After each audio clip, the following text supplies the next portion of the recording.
if you understand the market and you work within what's happening, I mean, it's kind of strange to say, but if you're going with the flow and not fighting it, then I think you're going to be okay. And if you succumb to fear, no matter what market you're in, you're going to lose every time. Hello, you're listening to Ready, Set, Go Real Estate Investing Podcast, presented by Brandon Elliott. This show will be going over all aspects of real estate investing and is intended to educate, motivate, and prepare you to take action on your first or next real estate investment. For more information, please visit BrandonElliottInvestments.com. Thank you for listening and enjoy. Welcome back, everyone, to Ready, Set, Go Real Estate Investing Podcast. I am your host, Mr. Brandon Elliott. I'm excited today. We have someone in the game that started off originally owning 2 car dealerships for 13 plus years, bringing it up from nothing to 16 million a year.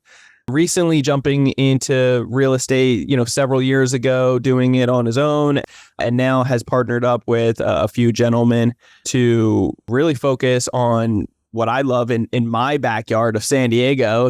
Alan is in Phoenix, Arizona, but investing over here and taking single family properties and really converting them, getting them entitled and so forth to be able to convert into multifamily and really setting up their investors with stronger returns. They just created a fund recently, and I'm sure is more than excited to, with all the opportunities that are coming across their desk, to take down more properties, but also get the strongest returns for their investors.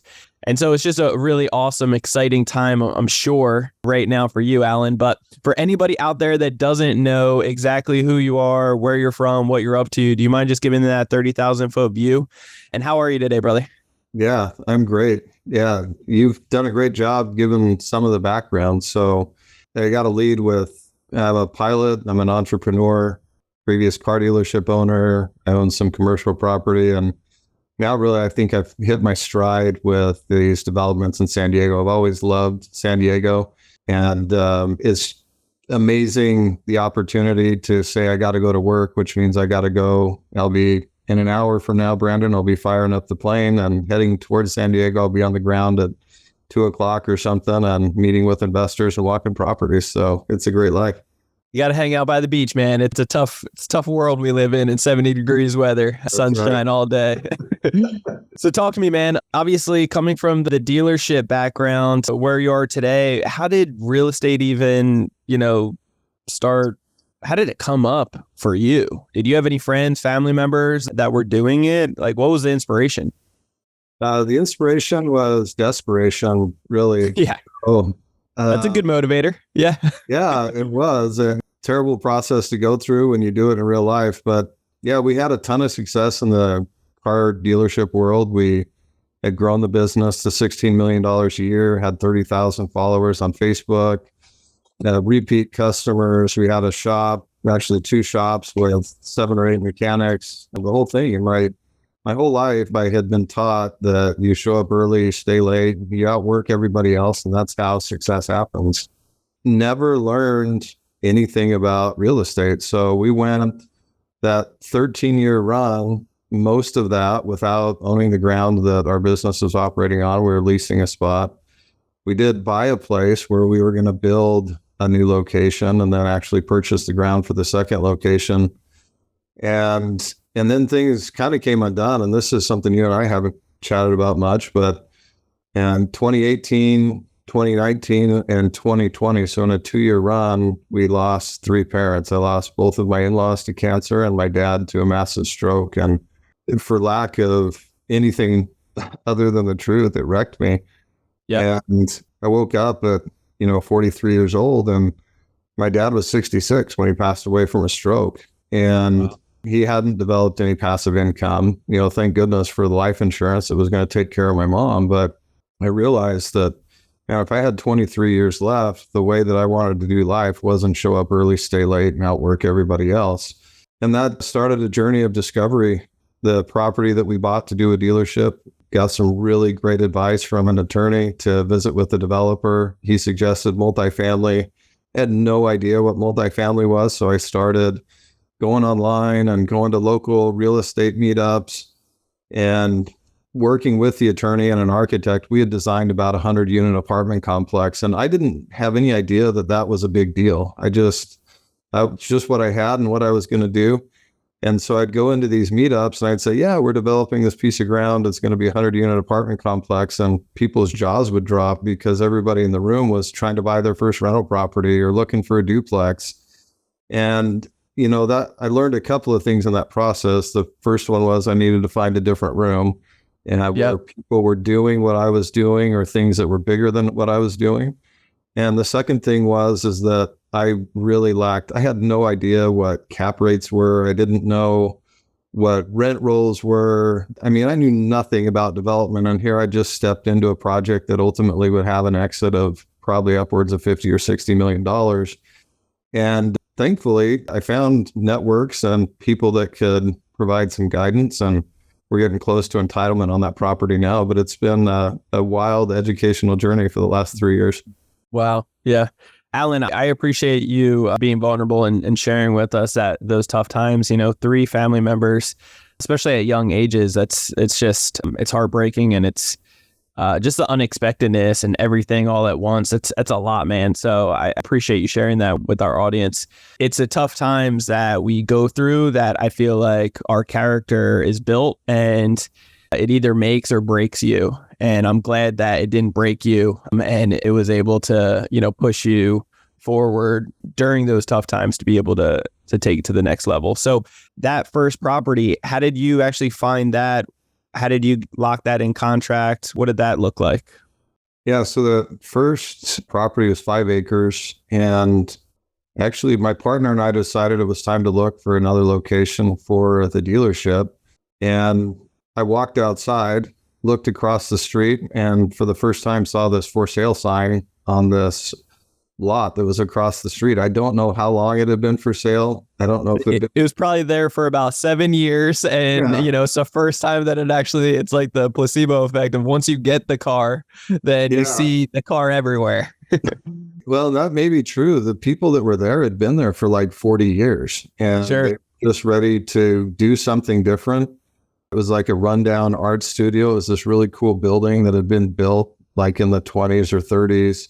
But then there's a bunch of ramshackle huts on the other parts of the property. And, we had some exciting times in the beginning. We had to clear the property, and there were people living there without leases. There were people that had been there for 20 or 30 years that were paying the previous owner like $300 a month. And, it was just crazy. It was hard to believe it even happened, but we got it cleared out and have been working through the development process, which I don't know that I would advocate somebody jumping into a development project like this on their first deal. And if I was going to do it over again, I definitely would look for partners with more experience. Yes. I think we'd probably already have entitlement, probably already have the property sold or ground broken if I had done that. At this point, 2.5 years in, we're right at the finish line, so it doesn't make a lot of sense. But I have leaned into a lot of people in my network when big questions have come up about direction to take, especially as rates have changed and values have changed. And, there's been so much turbulence in that space, especially in the multifamily space. The last 6 months and moving forward the next couple of years is super turbulent. Yeah, I want to talk about the turbulent in just a few minutes. So for that particular property, you bought it, cash, or you did financing for it? You locked it up in contract, you took it down, and then the last couple of years you've been trying to figure it out and get it entitled. And now you're to the point that it's coming up on, being able to do something with it and build, correct?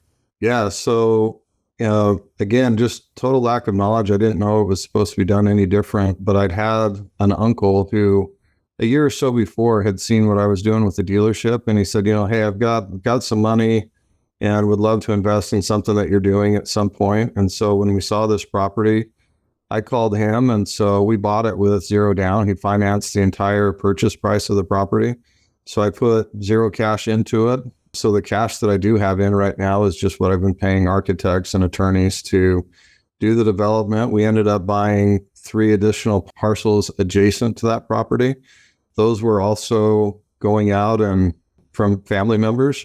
and raising those funds. So even though I didn't know it, it was really a good introduction into what fundraising was. Yeah.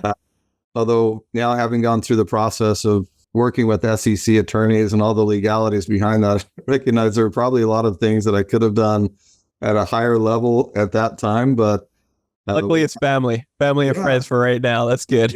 Yeah. So we got family and friends, and they're all interested in rolling their investment into equity when that time comes. So cool. I think it's going to turn out to be a really great thing. The next property that we bought was a car dealership, and that one was maybe even more of an adventure because I recognized that if we were going to build on this property and build a dealership, I would need to train staff, and I didn't have room in my current operation to do it. So I thought I would move out of my office and I would go rent an office. So I just started driving down the street looking for something to rent, saw a sign. This old guy's named Dwayne walked out. He's like 80 years old. He'd been on the property for 40 years. And I asked him if he was going to rent. He said he wanted to sell. I didn't want to buy. And he said, well, why don't you take a look anyway? So we looked around. I said, well, I really would like to rent. And he said, well, I want to sell. I want to retire. What if I carried the note? And I thought, well, okay, show me around a little more. So we looked around. I'm like, you're going to probably want a bunch of money down and a high interest rate. He goes, well, what if we did 10% down?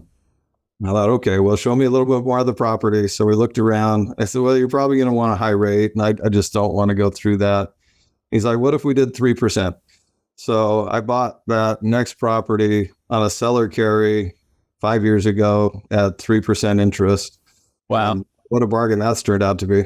Yeah, I bet. So going back to that first property, how much was the purchase price? It was $750. $750, and then throughout the last couple of years, you've been buying more parcels around it to kind of make it even bigger, correct? Yeah, so we started with about 4.5 acres, and we've got close to 6 acres there now. Nice. Yep. And then how much permits and entitlement, like all the process, attorneys and so forth, architects to be able to get you closer to this finish line thus far? Yeah, so Brandon, we lucked out there too. So I don't know if the architect that we'd hired really had thought through it very much, but the contract that we got with him, I paid him like $10,000 as a retainer. And then we didn't owe him anything else until we got to entitlement. And because the city's kind of been a bear, we had a set rate of $90,000 for that entitlement phase. But I haven't had to pay him a dime in the last 2.5 years. So we've had engineers that we've paid. We've had, our attorney, and we're probably 100,000 or maybe 150,000 into that. So once we get done, I'm guessing it will be around the $300,000 mark without the cost of the other properties. Wow, that's incredible. And then afterwards, so you'll have, I'm sure the other parcels weren't cheap either, but how much do you think in total you'll have all into this project? We'll be in probably about 1.8 million. 1.8, so rough cost. And then how much are you trying to build on it? Right now it's 92 units, but they're 92. They're condominium style, so they're 3-bedroom, 2-bath with a 2-car garage. And oh, nice. Yeah, we're looking at an average rental rate of $2,800 to $3,000 a month. So that's incredible. Higher end property. And what does it cost to build over there? I haven't taken a deep dive into that yet because my plan from the beginning was to get it to entitlement and then hand that over. And the reason for that is going from the entitlement phase, you have a lot of risk, but not a lot of cost. Yeah. But that next phase where you're going to go vertical with it, number one, I can't get the financing on my own to do it. I don't have the balance sheet or the experience, so I would need to bring in a partner. And as I've looked at it, bringing in a partner with the experience necessary in the balance sheet is going to put me in a minority position on the deal. And I just wasn't super excited about that prospect. So I think our goal right now is to sell. So I haven't gone too deep into what construction would be, but I know in San Diego we're $250 to $300 a square foot finished, and I'm assuming that it's going to be a little bit less than that here, maybe $200 to $250, especially on that size project. Yeah. Yeah, everything comes down to negotiating, and being that it's on your first one, there's definitely going to be some sharks out there that may try to take advantage of it and try to get a stronger position. But the real gold is having the ownership, right? Having the papers, having, Right. doing that hard work that you did, the entitlement and so forth. And the entitlement process, for any listeners out there that don't clearly understand that, it's really just changing with the city what was once upon a time classified as, something more basic, maybe a only 1 unit there or 4 units or whatever, 10 units, whatever it was, to something more beneficial, more advantageous to really take advantage of. So in this case, 92 units where you can build up from the ground up, make it brand new again, beautiful, and improve the neighborhood, all those things for the city's benefits as well as your own benefits, your own pocket. So, out here in San Diego, and that's the hardest part, that piece right there of finding the land, locking it up, the time and the money that it takes to be able to go through that process. And there's no guarantees that the city's going to say, yes, we'll do this, right? So doing all that, that's a lot of gold right there. But once you get to the point where you get the stamp of approval and you can make those changes, I mean, that's incredible. And there's a lot of value in that. Out here in San Diego, it's roughly about $300 to $375 per square foot to build ground up construction. Depends on where areas and obviously, end finishes and so forth. But I mean, it's something to consider and realize the ARV and what it will be worth at the end. Cash out refi, the cash flow that you're going to get from it. Tax benefits are incredible. Like my God, it would be just wild to think about how many millions of dollars you'll be able to write off on your taxes for the next several years. Yeah, the cost segregation on this is going to be great. Yeah, for sure. So all that to say, the entitlement process, there is incredible value. It is not for the weary. It's for the individual that's patient and has the funds and the holding, or can get very creative on that upfront piece. If you did seller financing in the very beginning, that's incredible. Regardless, you had friends, family to be able to take it down. They're okay with it. And it just makes it an incredible win-win over time. So kudos to you on that one. And afterwards, remind me, I may have people that I can connect you with that make it a win-win scenario versus selling it, or if you did want to sell it. But talk to me. So these couple properties that you're talking about, those are over in your area of Arizona. What about out here? What's the plans out here? What are you guys doing? Yeah, so the plan there over the next 3 to 5 years is $50 million in capital raise and the acquisition of roughly 100 properties and converting those single family homes into multifamily investment properties using the generous ADU legislation that's in place in San Diego. I don't know of any other market in the world where there's such a disparity between the cost of construction and the value of the property after it's constructed, plus the ability to convert single family into multifamily. It's, those real estate meetups and stuff that I went to, everybody was trying to figure out how to go from a single family home into a fourplex or a sixplex or something else. Well, the great thing about this is you can condense that journey that would take people 5 or 10 years into about 12 to 18 months. And you have all the tax benefits that come from it and the rent factors that are in San Diego, the high demand that's there, and the weather. And you have an excuse to have to go to the beach. So that's one of our sales pitches to our investors too, is like, now you have a tax write-off for going to the beach. How does it get better? It's not a bad gig, right?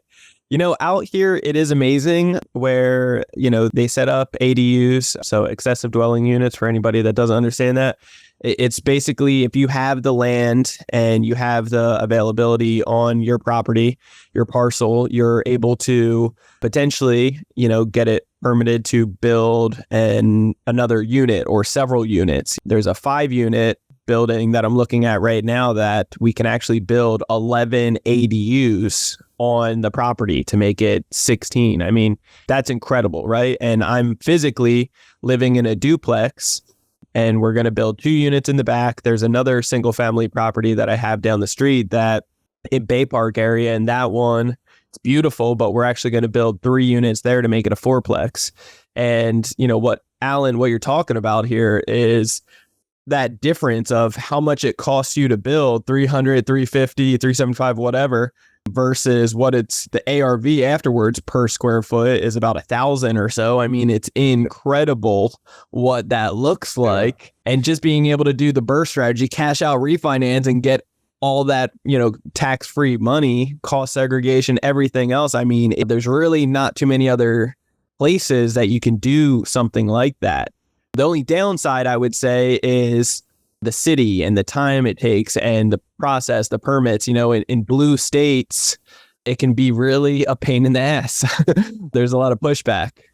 Yeah, nice. Actually, there's the yin and yang in that, right? So the great thing about that is I think there's a lot of people who are not familiar with the San Diego area who are really afraid of those things.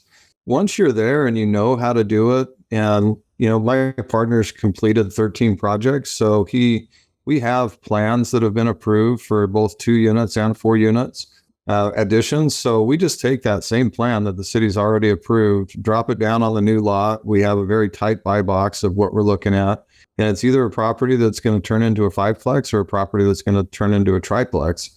And we just can manufacture one over the other. His private home right now, just speaking about returns on investment, he had less than $100,000 of his own money invested in that property and raised the value of the property by over $1 million. So his return on investment, I think, is like 1,380% on that property or something. That's crazy. It's just real minimum stuff we're talking here, guys. Yeah, super small. But it did take him a full year to realize that. So that might, distract or, keep people out of that investment strategy. And rightfully so. Walk away from that, guys. Yeah, 1 year.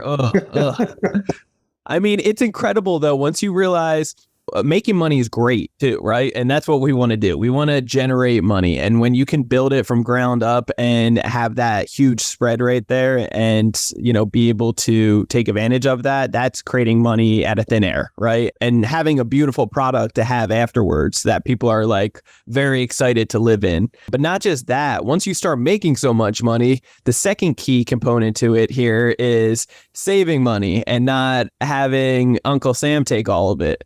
And so this is another big key factor that, doing cost segregations, being able to write off millions of dollars on your taxes, which is incredible.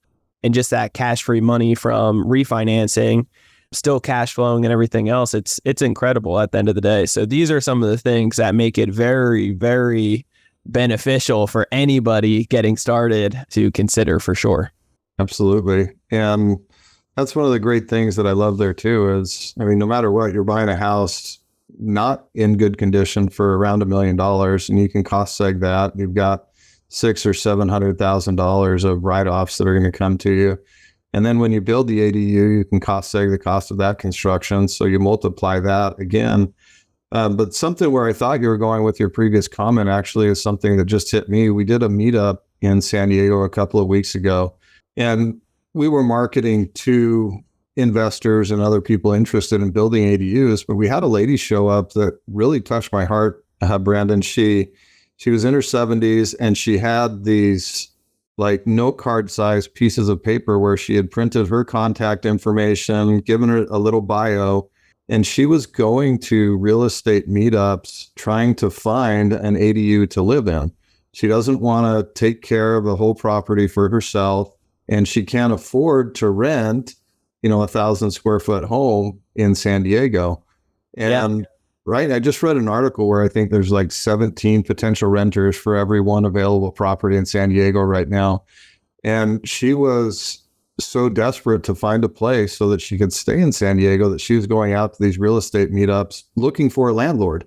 And that just also, is a really good reminder too that, we've got this whole baby boomer generation where the demographics are changing. And these ADUs, I know there's some people that dislike the fact that you can turn a single family home into a 3-plex or a 4-plex. But the reality is, my mom is now a widow, and she tore her ACL and some other ligaments and stuff playing pickleball the other day. And, she is getting to the point where we would rather not have her living on her own. Yeah. So be able to do an ADU where you can bring mom and have multi-generational housing, or I've got some adult kids where it would be way cheaper for them to be in an ADU and bearing the cost of some of that mortgage is just an amazing opportunity for families too. Yeah. Well, and some of the restrictions here in San Diego, at least, I don't know, I can't speak on any other places, but some of the restrictions or requirements when you're building some of these like junior ADUs and so forth is that a portion of these properties need to be for affordable housing to take advantage of certain tax things and so forth. So what that would do is really it sets up for situations just like she had, for example, and then you can be more in an affordable median household. It doesn't say much because out here the median household is still what they consider poor is still a lot of money. Yeah. And so investors can still charge a strong premium, but anyway, there's some wiggle room there. It makes it a little bit more beneficial instead of top dollar.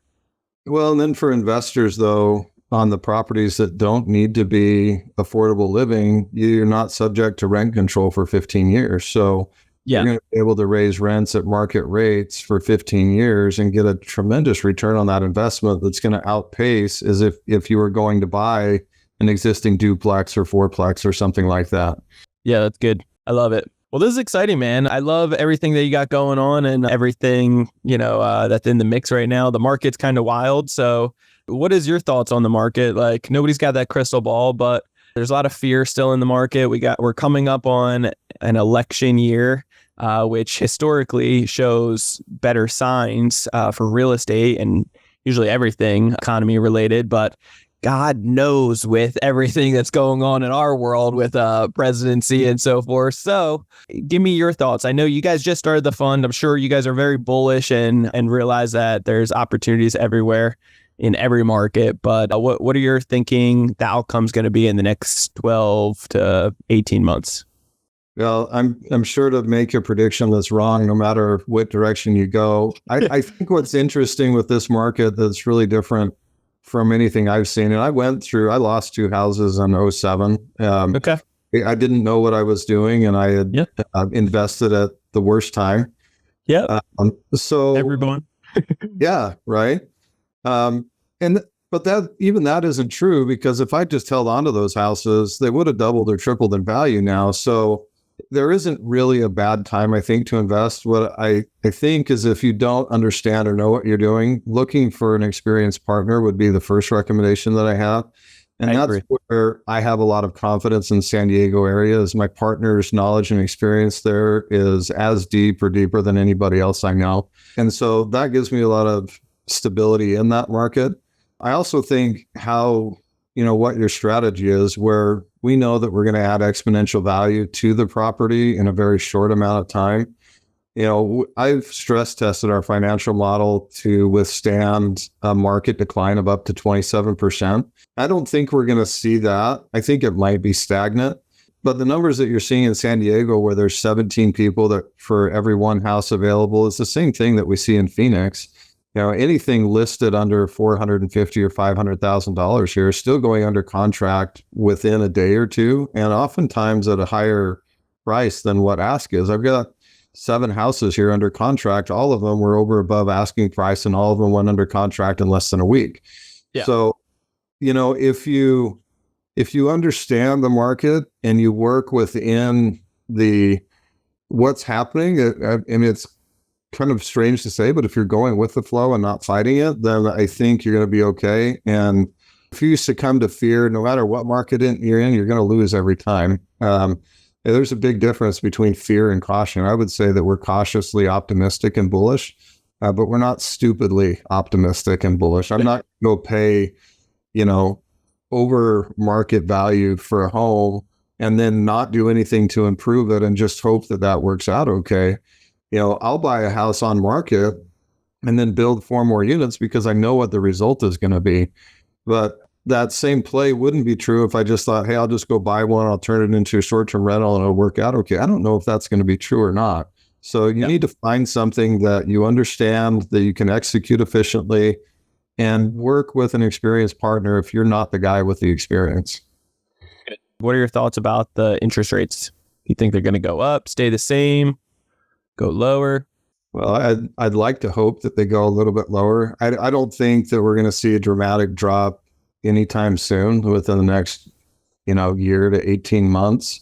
I think that what we experienced, 3-4 years ago with rates in the 2% range and 3% range, we're not going to see that for another 20 or 30 years.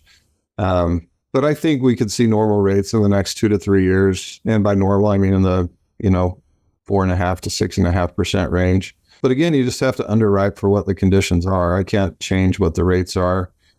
So you've just got to be able to find off-market deals or do other things to make sure that you're investing and not gambling. Now, the interest rates have been just going up and up and up the last year and a half, right? And so it's kind of with longer term investments or things that you're going to do ground up construction and so forth, and you got to wait 12 months before you lock in other rates. What are your guys' projections for something along those lines? Are you guys underwriting at higher interest rates just in case if it keeps going up, or what does that look like? Yeah, well, since we're buying as investors, we're paying a higher rate anyway than what you might be paying if you're buying, Freddie or Fannie. So yeah, we do underwrite for that. But we also hedge those bets with, our first thing is we're going to do a remodel in the home and add some equity. And so no matter what the rate is that we're paying for that first year, we're going to outpace it by value add. So that's the first strategy, is adding value so that you outpace the rate. And then we're also putting a renter in there, either midterm or long-term, depending on what the property is, to offset what our holding costs are. So we anticipate losses on the rental side on that primary unit for the first 12 to 15 months. But the return at the end of that is so far greater that it's worth that. If you understand what you're doing, it makes sense to do it. Yeah, that makes sense. I love it. Awesome, Alan. Well, I'm excited for you, brother. Very exciting to see the times that we're in and you guys just getting started to rock and roll with everything that's, underway. And I love the goals of getting 100 properties, 50 million raised. So very exciting for you guys. How can people get a hold of you? Yeah, I'm easy to find on LinkedIn. It's the Alan Underwood. You can message me there, connect. Facebook is the same thing. You can look me up there. And our website is mmtmgrp.com. You can connect with me there. We'd love to meet with you in San Diego or wherever and show you what we're doing.